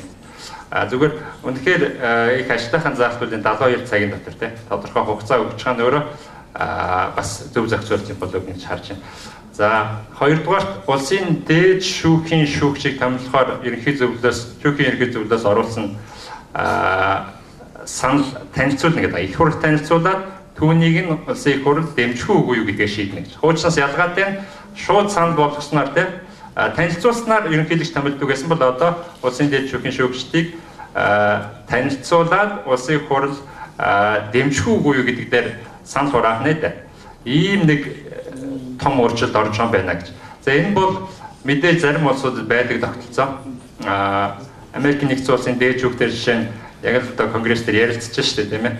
Нөгөө шүүгчийг орж ирэнгүүт нь заа чамайг дээд шүүгийн шүүгчээр томилох уугүй. 9 шүүгч байгаа одоо. 9-ийнх нь байнга л яригдж явдаг. 5 нь одоо жишээлбэл бүгд найран тамаас 4 нь одоо ардчсан намаас ч гэдэг юм уу те. Ийм байдлаар намын нэртэй явж яадаг байхгүй. Энэ улс төрийн оролцоо гэдэг юм нөлөөлөл ордог нь бол тодорхой. Энэ ерөнхийлөгчийн хүмүүс энэ намын хүмүүс гэж ярьдаг. Гарчсан шүүгч нэрээ мэдээж гарч ирсэн хойно харин тэр ерөнхийлөгчийн байд юм тэр намын чиг баримжаагаар явах уугүй үгийн сонсох уугүй гэдэг нь өөр хэрэгэлтэй тэрийг бид хэлэх. Ер нь зүгээр энэ тогтолцоо нь өөр юу юм бэ гэхээр улс төрөөс хараат байлгадаг тогтолцоо. Хараат гэдэг юм томилох үедээ бол тодорхой улс төрийнх нь чиг баримжаа үзэл баримтлалыг дэмждэг хүмүүсийг дээд шүүгтээ томилдог юм тогтолцоо байгаа юм. Яг тэр хилцэж байгаа хурал дээр үл жишээ нь за та энэ асуудлаар юу гэж үзэж байна те. Өөрөөр хэлбэл яг хоёр нам санал нийлдэггүй асуудлаараа үр хөндлөлтөй холбоотой асуудлаар чиний үзэл баримтыг сонсъё гэдэг. Ингээд өөрөөр хэлбэл өөрсдийнх нь чиг баримжаатай байна уу гэдэг дээр үндэслээд шийдвэр гаргадаг ийм тогтолцоо юм бол. Тэгэхээр энэ манайд хэрэг зохимжтой юм болоо гэдэг дээр бас эргэлзэж байгаа. Тухайлх юм бол улсын их хурлд чинь бол их л олон нийгмийн одоо мэрэгжил, мэдлэг, чадвар тэй хүмүүс цуглдсан. Тэгээ энэ чинь бизнес хийдэг хүмүүс зөндөө байна, компани захирлууд зөндөө байна, шүүхээр явдаг хүмүүс зөндөө байна, дээд шүүх рүү очиж исэн хүмүүс зөндөө байна шүү дээ. Тэгээ энэ бүх хүмүүс нөгөө дээд шүүхийн шүүгчийг томилох уугүй юу гэдэг асуудлыг дэмжих уугүй юу гэдэг дээр саналаа хураадаг, дэмжихгүй байж болдог тогтолцоороо орчих юм бол дээд шүүхийн шүүгчид маань өөрсдөө улс төрөөс хараат болчих юм биш байгаа гэсэн ийм нэг хэмжиглэл энэ 51-ийн 2-д орох төслийн саналтай холбоотойгоор та бүхэн сонирхуулъя гэж бодож байна. Тэгээ та бүхэн бас энэ талаар өөрсдөө саналыг хэлэх байхаа. За мөн Чимэд сангийн гүйцэтгэх захирал сайн санаа судлаачаас хоёр зүйл дээр тодруулах өөрийнхөө саналыг хэлнэ үү гэж хүсэж байна. Нэгдүгээр давхар дээл гэж хэлээд идэг. Тэр асуудал дээр тодруулах юм бол 92 оны үндсэн хуулиар цэцгийн тайлбарлсан ёсоор улсын хурлын гишүүн засгийн газрын гишүүн байх бол 20-той. За энэнийг бол өөрчилж зөвшөөрсөн зохицуултыг 2000 оны өөрчлөлтөөр хийсэн. За одоогийн төслөөр бол засгийн ерөнхий сайд болон засгийн газрын нийт гишүүдийн 3/1 нь улсын хурлын гишүүн байж болно гэсэн ийм зохицуулт явж байгаа. Энэ дээр саналаа хэлнэ үү? Энэний хажуугаар одоо хэрвээ цагтаа багтаагаад нэг чухал зүйл хөндөгдөж байгаа юм гэхээр яамны нэр тоо чиг үүргийг одоо зааж байгаа. 12 хүртэл яамыг байгуулах. За энэ хоёрын харилцаа логик шалтгааныг бол Дүндээ Жанцан гишүүн ярьцлах дээр хэлсэн. Тэгэхээр энэ тал дээр таны байр суурь юу байна вэ? Чимэд сан 2013 онд байгуулагдаад аавынхаа хийж бүтээсэн зүйлийг цааш нь өргөжлүүлэн явж байгаа. Ийм сан байгаа. Энэ давхар дээлийн талаар бол түрүүн Дүндээ Жанцан гишүүн хэлсэн субъектив шинжтэй юм аа гэж. Улсын их хурлын гишүүдийн амбиц өндөр байдгаа гэдэг түрүүн яг нэг дотроос нь юу гэдэг хууль хөгжлийг хууль гацаадгүй хүн гацаадаг юм а гэдэгтээ утга нэгэн үг хэлсэн. Дордохын 7 өөрчлөлтөд энэ давхар дээлийг субъектив чанараар наваад үзэх юм бол давхар дээлийг тайлаа гэж их хурлын гишүүд сөрөг хүчин болоод хэлдэг. Тэгэнгүүт амын юугаар тагилдаг вэ гэхээр засгийн газрын гишүүн болгочтой. Тэгвэл нөгөө хүн маань амандаа угчаастай учраас дуугаа болдог. Өөрөлдөх юм бол төрийн эрх мэдэл хуваарлах зарчим маань энд алдагдаад байна. Үүнтэй холбоотойгоор улсын хурлын ээлж чуулган бол ажлын 75 хоногоос нэг удаа чуулна гэсэн байгаа. Энэ дээр хэлэхээр нөгөө нэг субъект, нэг хүн маань хоёр ажлыг өөрөөр нь хууль тогтоох, эрх мэдлээ хэрэгжүүлэх, нөгөөт нь гүйцэтгэх хуулийн бэлтгийг хэрэгжүүлэх, цаашд нь байгууллага аж ахуйн нэгдүгürt хүргэх хуулийн хэрэгжлийг хангах энэ асуудал зэрэг яваад. Засгийн газрын гишүүн өөрөө улсын их хурлын гишүүн байхгүй бол энэ салбарын манд бодлого өгчихгүй байна, бодлого явахгүй байна гэдэг юм яриад байгаа. Улсын их хурлын нийт засгийн газрын гишүүдийн 3/1 нь бол 3/1 нь их хурлын гишүүн байчаар 75 хоногт улсын их хурлынхаа ажлыг хийдэг. Яамаа яагаад салгагддаг вэ гэхээр улсын их хурлынхаа гишүүнийг хүлээгээд орой ажил нь 6 цагаас эхэлдэг. Яамны сайд хуралтай засгийн их хурлын чуулганы хуралтай учраас ирээгүй байна гэд ингээд цаана байгаа хүмүүс бас сайдаа хүлээгээд ингээд сууд. Энийг буцаах заашгүй шаардлагатай гэж бас хамгийн зүгээс аа маань ч гэсэн өөрөө ярьдаг байсан. Энэ ерөөсөд ордуулсан 7 өөрчлөлт боллоо. 75 хоног чуулгах. Хууль гарлаа, хууль тогтоох засгийн газрын гишүүн өөрөө хууль санаачлах хэрэгтэй байгаа. Тэгэхээр салбарынхаа хуулийг, салбарынхаа бодлогыг цааш нь төр бол нэгдсэн нэг бодлоготой явж байгаа. Салбарын бодлогыг тухайн хуулиараа дамжуулаад оруулах бүрэн эрх нь засгийн газарт байж байгаа. Тэгэхээр энэ дээр бол сангийн байр суурь одоо судлаачдын хувьд үзэх юм бол давхар дээл нь хэрэггүй юм аа гэж үзэж байгаа. Түрүүл Дүндээ Жанцан гишүүн бас хэлсэн 3/1 гээд автаа ярилцж явцад ингээд засгийн газрынхаа яамныхаа тоог 20 гаруй болгочоод 3/1 гээд тоогоо өсгөчих юм байна гэдэг дээр бол Дүндээ Жанцан гишүүн өөрөө түрүү хэлсэн байгаа. Яг тэрнтэй адилхан сая бол яамны тоо 12-оос хэтрэхгүй юм аа гэдэг. Энэ төсөл дээр аваад үзэхээр 1940-с 1960 оны үндсэн хуулийн хооронд нийтдээ 15 сарын хугацаатаагаар байнга үндсэн хууль өөрчлөгдөж байсан. Өөрөөр хэлбэл үндсэн хуулийн халдшгүй байдал маань байнгын халдах бололцоотой. Нөгөө субъектив чанар, нөгөө хариуцлага гэж яриад байгаа. Хариуцлага оруулахгүй болохгүй үндсэн хууль гэдэг өнөөдөр ярьж байна. Процедурын тухайн процедурын хууль, органик хуулиуд буюу үндсэн хуульчилсан хуулиудаар хийх боломжтой юмыг заавал дээш нь хийх гээд байгаа бол бас сайжрахгүй байгаамаа. Энэ дээр бол ингэж байгаа бас ерөнхий сайд нийгэм эдийн засаг ингээд 5 үндсэн чиг үүрэг яамтай байна гэдээ яамаа заагаад өгсөн. Тэгэхээр нөгөө засгийн газрын гишүүд буюу одоо сонгуулиар гарч ирсэн хурлын гишүүд маань нөгөө яам дээр нөгөө булаастаад нөгөө субъектив чанар амбицнууд нь хөдлөөд эхлэх юм шиг байгаа. Нөгөө талаар улсын хөгжил урагшлахгүй байгаа. Тэгээ ерөнхий сайд нийгэм эдийн засаг дэд бүтцийн чиглэлийн нийт 7 хүртэл яамыг нэмж байгуулахаар улсын хурал саналаа оруулж болно гэдэг юм. Ахаад дээр байгаа юм дээр нэмээд ингээд байгуулчих боломж ингээд юу гэдэг нь хийж харагдаад байгаа юм шиг харагдаад байна. Ерөнхийдөө бол зарим орнууд бүр ахвар дээлэг бүр хоригдсан улс орнууд бас байдаг. Тэгэхээр манайх цөөхөн 76 гишүүнтэй учраас нэгэндээ тухайн субъект өөр хийх чиглэлийнхаа ажлыг хийвэл яасан бэ? Өөрөөр хэлбэл хууль тогтоогоод тэрнийхээ хяналтыг хэрэгжүүлж байгаа засгийн газраасаа хяналтаа тавиад ингэж явах юм бол нөгөө хүний эрх хэрэгжүүлэлт шударга яс маань нийцэх юм шүү. За баярлалаа. Засгийн газрын гишүүнийг томилох, чөлөөлөх, огцруулах асуудлыг ерөнхий сайд ерөнхийдөө мэддэг бай. Төрийн тэргүүний хувьд ерөнхийлөгч одоо ёсчлох юм уу батламжилдаг бай. За бас засгийн газар бол доктортой байх нөхцөлийг ханга. Ягаад гэхээр Монгол Улсын засгийн газрын дундаж нас бол ерөнхийдөө 2 жилч хүрэхгүй байгаа.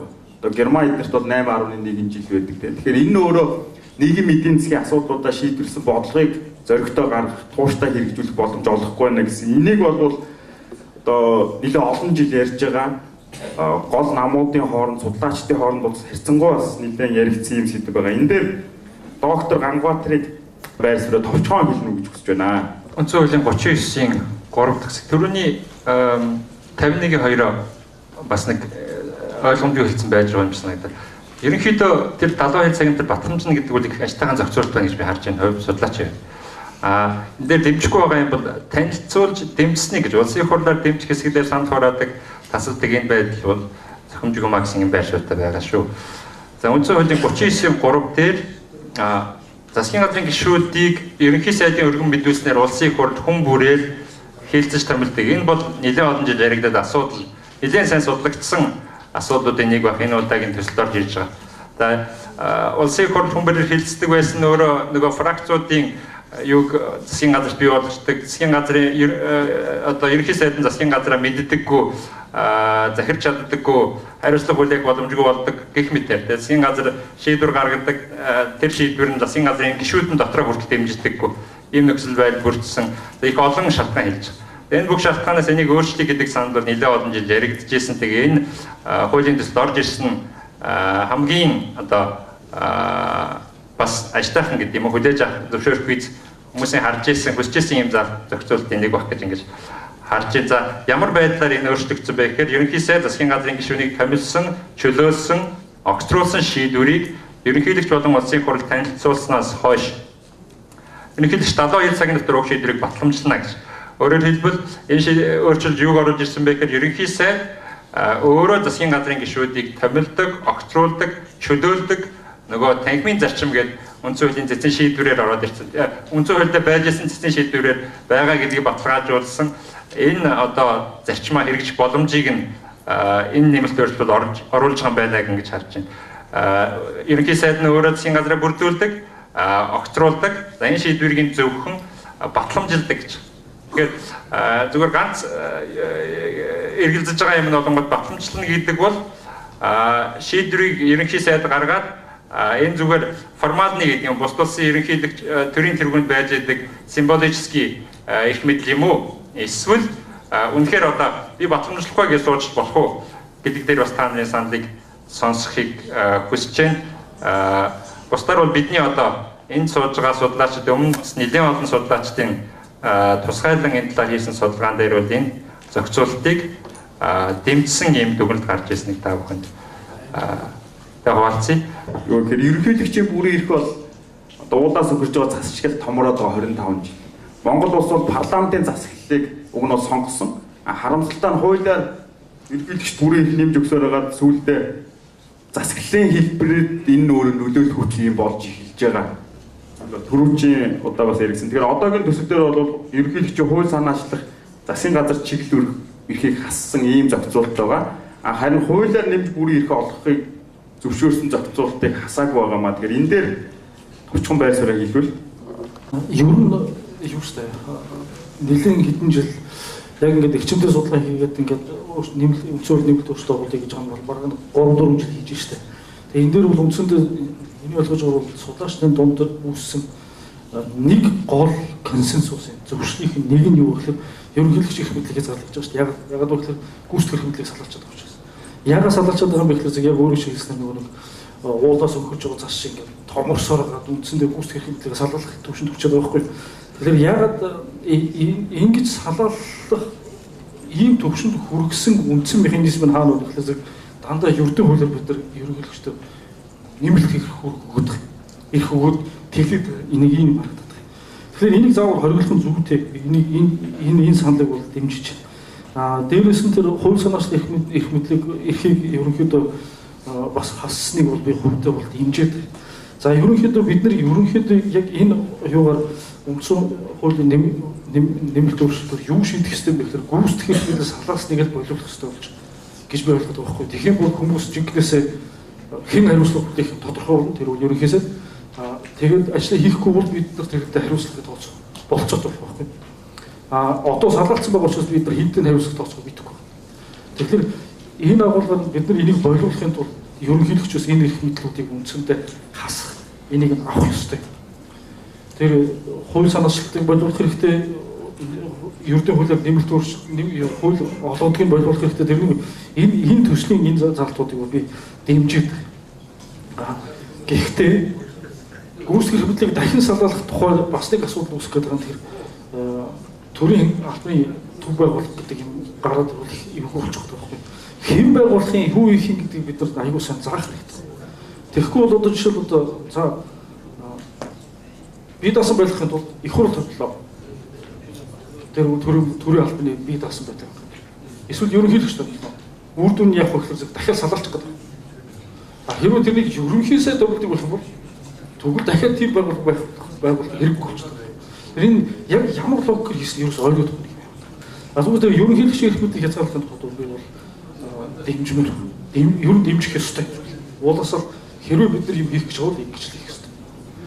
Дээрээс нь би бас нэг дэмжүүлжтэй юу харагдаж байгаа гэхээр сонгуулийн тогтолцоог их хурлаар баталдаг болохыг бол дэмжиж байна.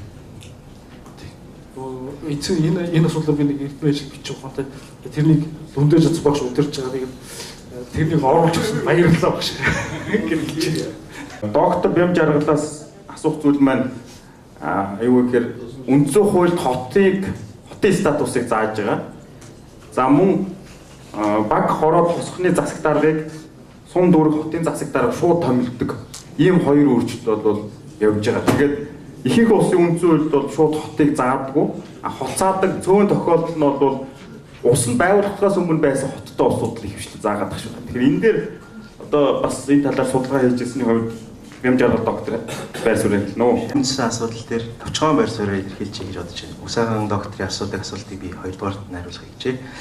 За түрүүний би ярьжсэн зүйлийг ганцхан зүйлийг тодруулахыг хүсэж байна. Би яагаад түрүүн хуультай холбоотой одоогийн үндсэн хуулийн нэмэлт өөрчлөлт гэдэг маань бусад улсынхаас ялгаатай байгаа юм бэ гэдэг дээр ганц жишээ хэлэх гээд байна. Та бүхэн мэдж байгаа тоон турших гэдэг энэ зүйл бол Монголоос өөр газар байдаггүй гэж маш олон зүйлээс би сонсч ирсэн, уншиж ирсэн. Яг энтэй ижил зүйл манай үндсэн хуулийн нэмэлт өөрчлөлт гэдэг энэ зүйлээр бий болчиход байгаамаа. Яагаад вэ гэхээр дэлхийд одоо бол нэг 90 орчим улс үндсэн хуулийн бие даасан шүүхийн загвараар үндсэн хуулийн хяналтыг хэрэгжүүлдэг, үндсэн хуулийн биелэлтэнд хяналт тавьдаг юм улсууд байна л да. Тэгэхээр энэ улсуудын хувьд бол нэг зүйл маш тодорхой байгаа. Энэ 90 улсууд хараад байна. Үндсэн хуулинд орж байгаа нэмэлт өөрчлөлтийн үндсэн хуулийн шүүхэнд хянаж болдог энэ тогтолцоо. Хянаж болдог тогтолцоо. Тэгэхээр манай улсын хувьд бол тэр нэг бол хууль, энэ бол хууль биш, тогтоолч биш. Үндсэн хуулийн цэцч хянж болдоггүй гэдгээрээ бол яа харахгүй тэр нөгөө миний саяны тодруулаад байгаа шиг тоон турших болчиход байгаа юм л да. Нэг хоёрдугаарт яг энэ зүйлтэй холбоотойгоор бол бас нэг дахиад нэг байр суурь илэрхийлэхийг хүсэж байгаа зүйл бол энэ төрийн хяналт шалгалтын тогтолцоо болон төрийн албатай холбоотой энэ нэмэлт өөрчлөлтийн төслүүдэд тусгагдсан зүйлүүд байгаа юм. Тэгээ энийг яа харахгүй хараад ажаад байхад Зүндэж Асан багш түрүүн бас тайлбарээрээ мөрдөн шалгах хорооны хувьд бол би санал нэг байна. Тэр бол энэ байх ёстой. Өөрөөр хэлбэл oversight-ийн хувьд. Харин энээсээ тусдаа тухайлбал дундад иргэн улсын хувьд ингээ хараад байхад бол ер нь чин мингийн үеэс эхлэлтэй энэ зүйл нь явсаар байгаа 46 оны тэр Тайваныг гэгдээд байгаа үндсэн хуулинд control yuan, examination yuan гэдэг юм нэрээр орчихсон юм билээ. Тэгэхээр энэ тогтолцооны хувьд харах юм бол яа харахгүй үндсэн хуулийн суурь бүтц рүү хадж байгаа юм зүйл харагдаад байна. Яагаад гэвэл Тайваныг энэ тодруулаад байгаа улсуудын хувьд бол энэ эрх мэдлүүдийг тэнд үндсэн хуулийн хяналтыг хэрэгжүүлдэг институт байхгүй. Монгол улсын хувьд бол ийм институт байгаа. Энэ байгууллагуудын шийдвэрийг бол үндсэн хуулийн цэц хянах гэх юм бол 66-гийн 2 зайлшгүй нэмэлт өөрчлөлт орж таарна. Яагаад би энийг тодруулж байгааг бол үндсэн хуулийн байгууллага болно гэж тодруулаад байгаа. Үндсэн хуулийн байгууллага болох нэг үндсэн шинж болоо өөрөө үндсэн хуулийн хяналтын байгууллагаар хянагддаг байдаг. Тэгэхээр яа харахгүй энэ зүйлээс нь би үүдээд энийг тодруулж хэлж байгаа юм шүү. За хоёр дахь асуудал буюу орон нутгтай холбоотой юм. Мэдээж ярихад маш олон зүйлүүд ярьж болно. Гэтэ би ганцхан зүйлийг тодруулъя.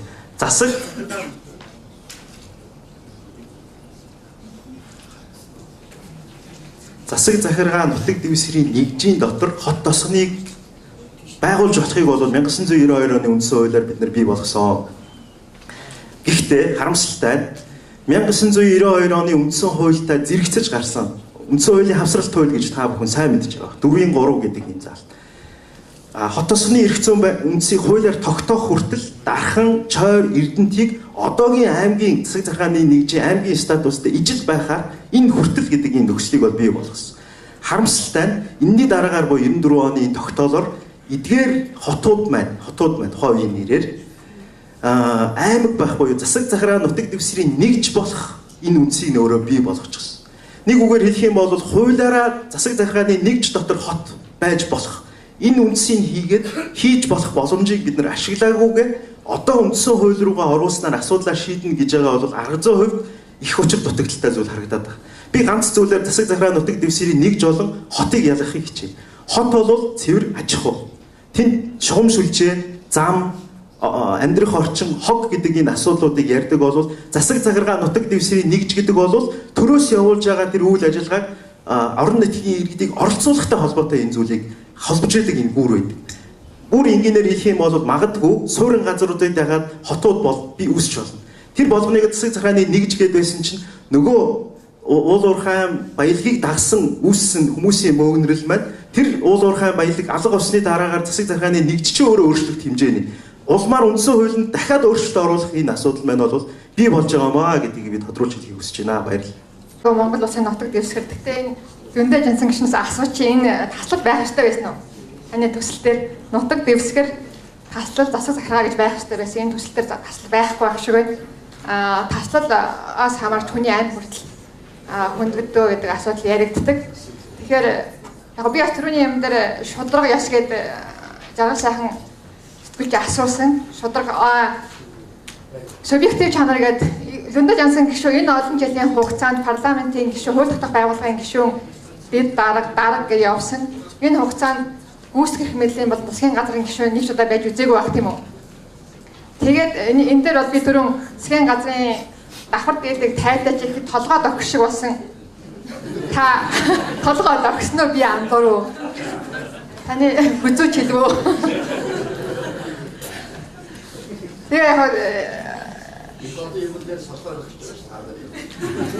та баярлалаа тэгвэл Би бас тайлбарлах боломж нэг энэ чигээр талбараас.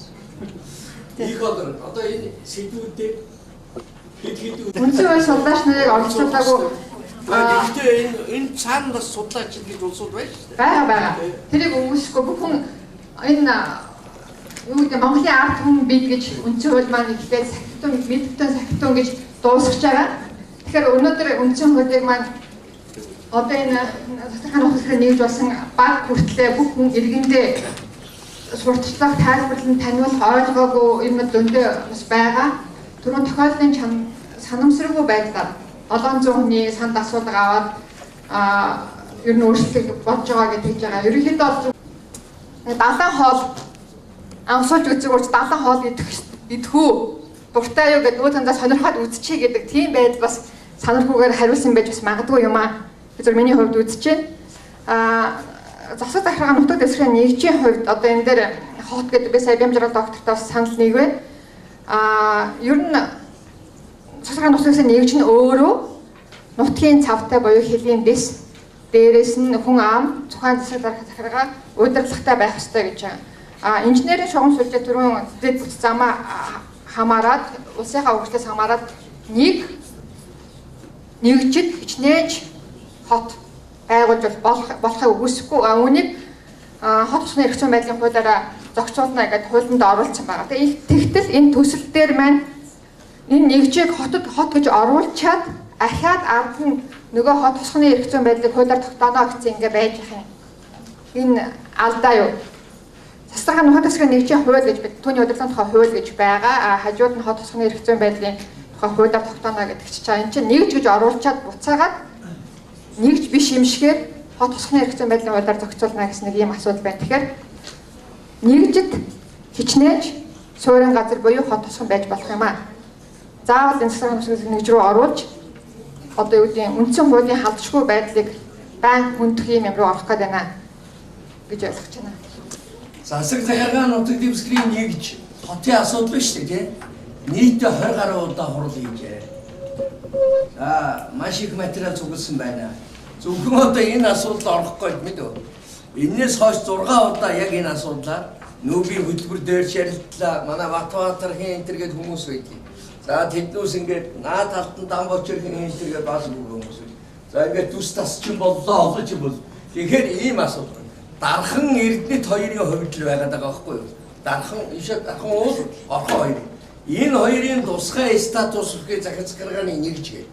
За түрүүн сайн санаа ярьсан.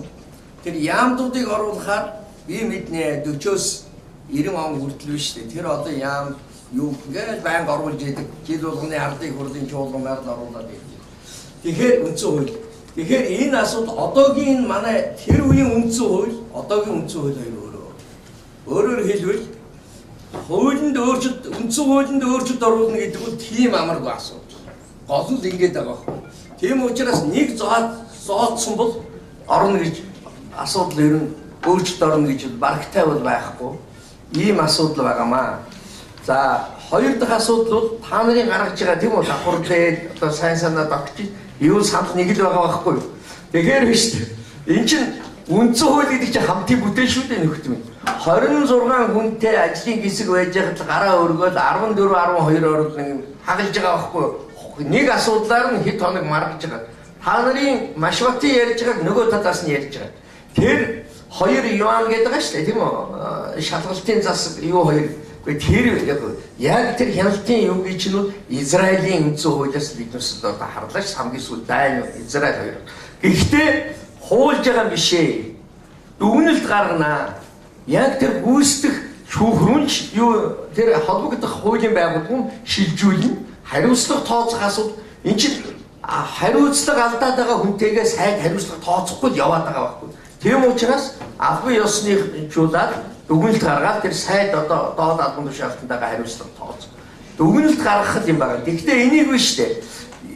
Та нар харин сайхан моделийг боловсруулаач.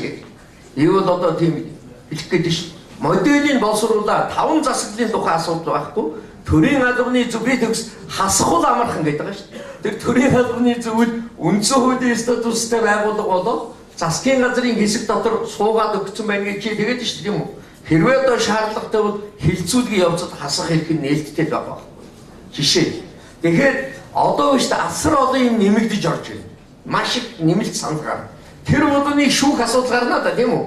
За их олон одоо аймаг төрийн байгууллага улс төрийн намуудаас ийм санал гарлаа гэж тэр болгоныг овоолоод шаваас хийгээд байх юм бол энэ үндсэн хууль чинь юу шинэ үндсэн хуульч гаргаад бүтэхгүй юм болно шүү дээ. Тийм учраас бид бүхэн хамгийн ганцхан одоо би бол юунд л одоо баярлаж байгаа юм аа. Ер нь хүрээ тогтоож авсан. Ямар ч байсныг хэлэлцүүлгийн ийм л хэмжээнд хүлцүүлийг энэс юу үлдэх вэ? Тийм л юм байгаа. Тийм учраас өнөөдрийн та нарын ярьсан энэ хүмүүс яриаггүй л дээ. Дахиж хэлэлцүүлгэнд хийх ба. Тийм үү? Прокурор дээр хий. Тийм ээ? Өмгөөлөх холбоон дээр хий. Хуульчдын холбоон дээр хий. Шүүхүүд хийн. Энд чинь маш бүх салбар хийж таараа. Тэгээд дүгнэлтүүд гараад ирэхээр биш үү? Хэдэн хувийн тэр хувьлаач яах вэ? Ер нь бол ямар сандууд гарч. Одоо ингээд над дээр өдөрт нь 10 гаруй санал ирж байгаа хүмүүсээс. Тэгээ энэ цаашдаа хэдэн 100 болж хувирнаа. Энэ дээр том баг ажиллах шаардлага гарна. Энд одоо уудууд сэлэнгээ хин энэ төр харагдаад байж. Одоо энэ дэр үндсэн хууль судалдаггүй бусад мэргэжлийг ч орно шүү дээ нөхдүүд минь. Тэгээ бүгдөө л биш тэ санаа оноогоо сайхан оруулзуулаад хамгийн гол нь алдах хэрэг байхгүй л байгаа шүү дээ бидэнд. Тийм учраас хугацаа орж таарна шүү дээ. Энд чинь хугацаа маш их орно. Тэгээ та нарын дэлгэрэнгүй протокол одоо сайхан гаргаад тэгээ болж өгвөл биш үү? Бүх протоколыг нэг үржилж би сонсон учраас бас учиртай байж дээ энэ дээр тийм үү? Тэгээ тэр олон протоколуудыг бид бас нэг үржилж үзэх асуудал гарч. Сая их сайн санаа тэр даслыг л ярьж штэ тийм үү?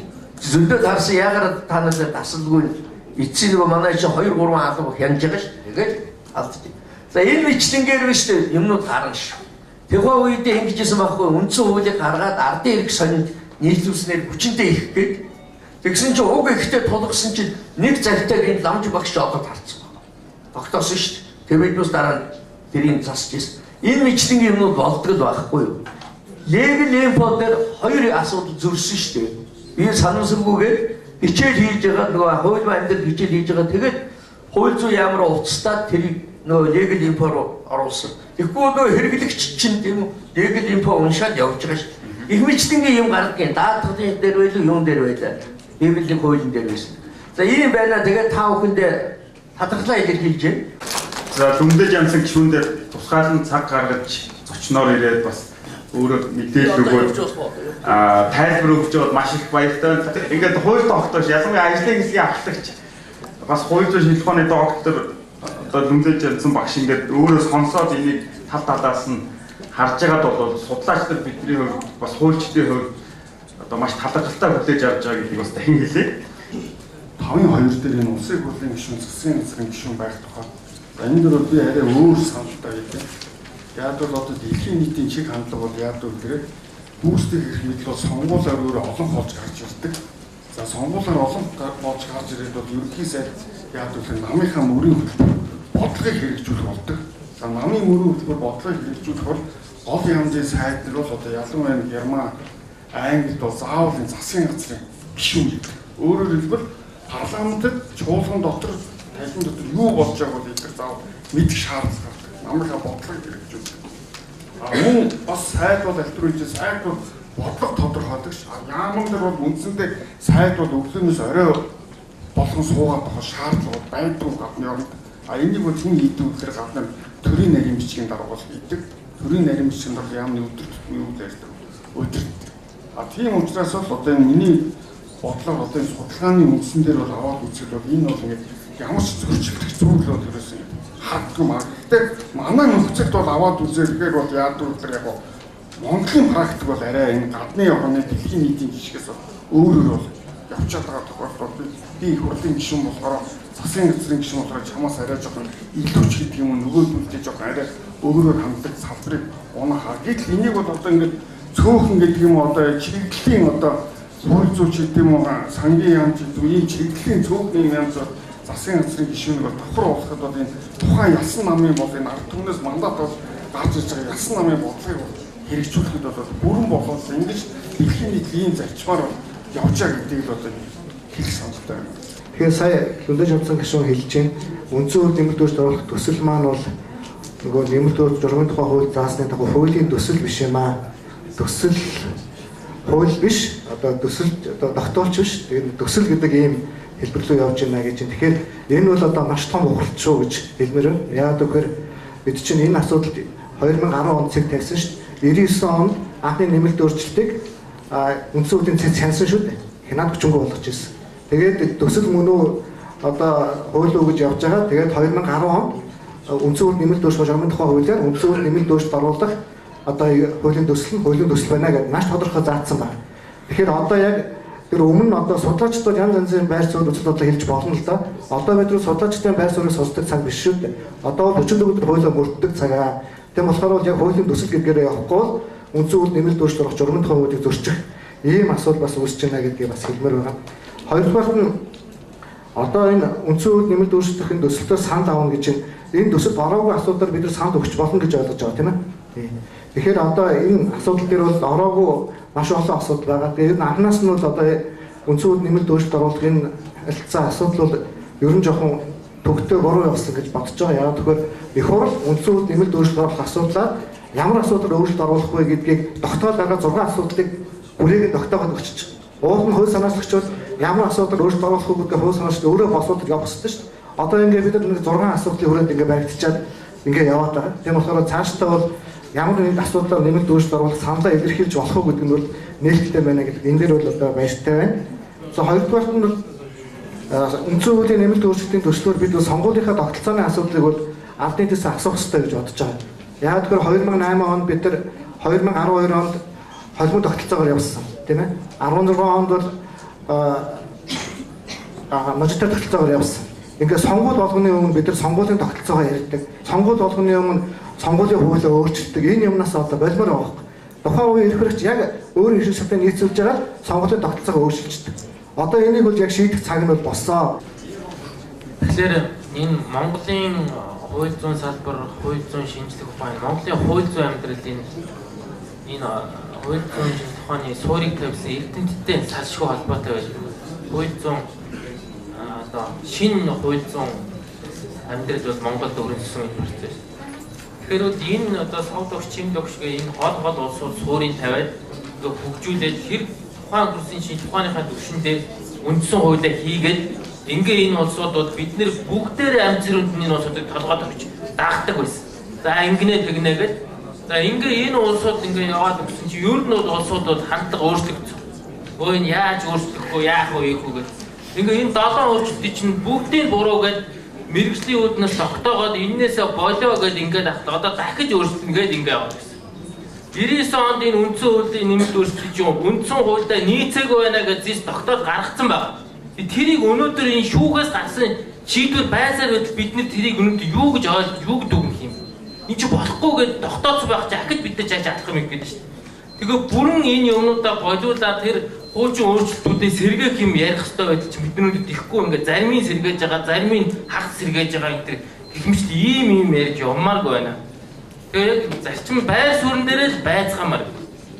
Би энийг л хэлмээр. Тэгээ одоо ерөөс маш бодтой бус хандж байна. Засгийн газрыг огцруулаад байсан нь өнөөдөр хэний буруу байсан юм? Хэн үндсэн хуулиа биелүүлээгүй? Ямар ерөнхийлөгчийн хувьд ямар алдаа гарсан? Тэрийг зэцтэй шалгаж үзээгүй шүү дээ шүүхтэй. Энэ зэцийнхаа үндсэн хуулийнхаа хамгаалтын механизмыг өнөөдөр хөгжүүлэх талаа ярмаар. Тэгэхгүй бол ингээ нэг материалын маягийн ийм суур текстнүүдээр бичээд орчдөг. Ямар ч хамгаалт байхгүй болчдөг. Тэгэл ярих одоо байх байц байхгүй. Бид нар өнөөдөр хуульч улснаар зайлтуулж болохгүй хүмүүст нийгэмд энэ маш том давалгаа орж ирээд ингээ нэг хуураад баах юм хэлцээд яриад тэгээд гар өргөд өнгөрчихвээ. Би өнөөдөр Дүндээ Жанцан гишүүн би нэг үг одоо хандж хэлмээр чимэд багш шиг энэ ажилд маш хариуцлагатай хандаарай. Чимэд багшууд бол 92 оны үндсэн хуулийг авч гарсан шүү. Одоо энэ нэмэлт өөрчлөлтийн асуудал одоо нэг босоод ирсэн. Тэгээд одоо Дүндээ багш дээр бууж байгаа юм байна. Тэгээд одоо энийг би одоо та яг энэ сайхан хуульчдынхаа одоо залгамж халаа энэ функцээ нийгэмд гүйцэтгэх үүргээ ястаа нэр төрөлтөө гүйцэтгээд энэ ажлыг гараасай гэж би одоо хэлмээр. Тэгэхээр үндсэн хууль нэмэлт өөрчлөлт оруулах сэдэв биш сэдэв гэж ярив. Монголын улс төрчдөө уудах модны сэдэв болсон юм байна. Улс төрчд болгонд үндсэн хууль нэмэлт өөрчлөлт оруулах ингэж ярьдаг болчиход байна. Тэгэхээр үндсэн хууль нэмэлт өөрчлөлт оруулах шаардлага байна уугүй юу? Хэрвээ нэмэлт өөрчлөлт оруулах шаардлага байвал яг ийм нэмэлт өөрчлөлт оруулах уугүй юу гэдэг дээр би хувьдаа одоо хүртэл эргэлзээд байгаа байхгүй юу? Энэ нэмэлт өөрчлөлт оруулчлаар Монголын улс төрийн амьдрал, нийгмийн амьдрал, төрийн ажил одоо сайжирна гэдэгт би бас огцом сайжирна гэдэгт би эргэлзээд байна. За өнөөдөр ингээд харагдаад ингээд төсөл би үзэж байгаа тухайд надад санал нийлэхгүй нь айгүй их байгаа байхгүй. Ухаандаа энд зөвлөгөөд яриад байгаа. Ерөнхийлөгчийн ерөнхийлөгч хууль санаачлах хэрэгтэй гэдгийг хасж байна шүү дээ. Тэгэхээр 76 гишүүн бол тойргоо сонгогдож байгаа гишүүнтэй нэг гишүүн. Ерөнхийлөгч бол бүх ард түмнээс сонгогдож байгаа гишүүн.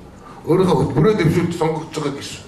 Бүх ард түмнийг төлөөлж үг хэлдэг хүн тэр яагаад хууль санаачлах байхгүй болж байгаа.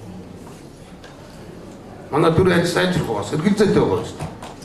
Яамны тоог одоо зааж өгч яамны нэрийг зааж өгье гэдэг. Мэдхгүй эргэлзээд. Тайны лунда багш лундаадаар бодно. Ингээд сайн үзэх юм бол та хуульч хүн харж байгаа шүү дээ. Хуульчууд дотоод иргэн яам гэж байна. Энэ зөвнөр үү буруу нэр үү? Бас маргатай асууж шүү дээ. Хуульчууд дотоод иргэн яам ихэнх оронд бол тустай байдаг. Ер нь хуульчууд дотоод иргэн яам хоёулаа нийлсэн тийм яам та газрын бусад орнд бараг байхгүй. За цааш нь доош дараагийн өгүүлбэр хараа. Нийгэм эдийн засаг дэд бүтцийн салбар гэж бичиж байна шүү дээ. Дэд бүтцэд чинь эдийн засгийн салбар шүү дээ. Ингээ олон үед яриад бол зөндөл юм байна шүү дээ. Яамдын нэрийг зааж өгснээр төрийн ажил сайжрахгүй. Энийг бодох хэрэгтэй байна. Боловсруулахад би яриад шин үндсэн хуулийн төсөл боловсруулахад оролцож ирсэн улсуудаа татаж оролцуулаа. Намайг би өөрөө хэлээд байгаа юм биш тэр амар санаа багшаач юу тэр лувсан жуу багшаач юу. Гэхдээ тэд нар ч хэлсэн шүү дээ. Одоо лундаа өөрөө мэдчихэл байгаа л одоо яагаад 4 жил гэж хурлын жуурны команд яаж тэгэхээр яагаад 6 жил биш 4 жил ч гэдэг бид нар тайлбарж хэлсэн шүү дээ. Яг нариндаа ярил манай лундаа би доктороо найдаж байгаа шүү. Үндсэн хуулийг өөрсдөө оруулахын төлөө биш байх гэж.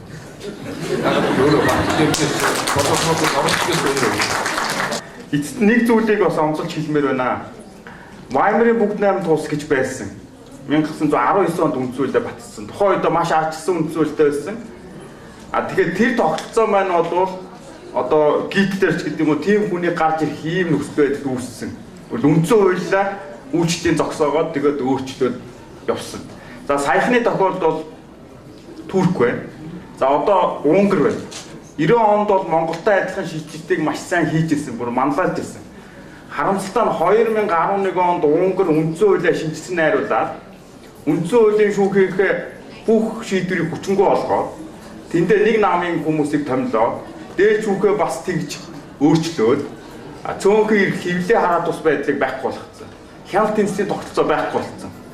Одоо яаж юм хэрэг академик хэрэгчлэлээр ороод Төв Европын их сургуулийг хаах хуулийг баталчихж байгаа байхгүй юу.